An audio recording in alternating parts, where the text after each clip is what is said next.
Naka-full alert na ang Cebu Provincial Police Office at lahat ng city at municipal police stations sa lalawigan bilang paghahanda sa paggunita ng Undas 2025. Ihatid yan ni Patrolwoman Flora May Azares.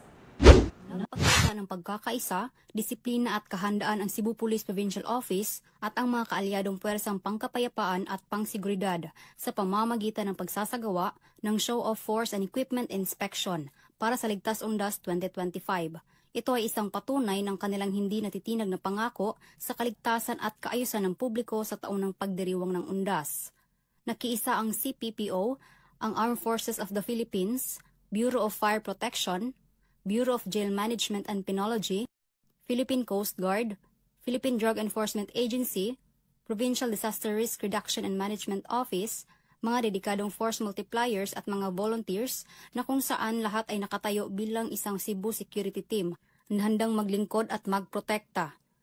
Ang aktibidad ay nagpapakita ng operational strength, interagency coordination at kahandaan ng mga peacekeeping unit ng Cebu.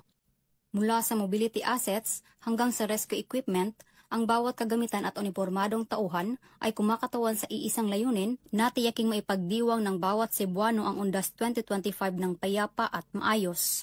Sa pamumuno ni Police Colonel Abubacario Mangilin Jr., Provincial Director ng Cebu Police Provincial Office at ang buong suporta ni Gov. Pamela S. Baricuatro, ang buong puwersa ng Cebu PNP ay nananatiling mapagbantay. Sa katunayan, nagpakalat na rin ang mga tauhan sa mga sementeryo, transport hub at mga pangunahing lansangan upang matiyak ang isang mapayapa, maayos at makabuluhang pagdiriwang ng panahon. Mula dito sa Central Visayas, ako ang inyong Police News Network Correspondent, Patrolwoman Flora May Azares, alagad ng batas, tagataguyod ng balitang pulis.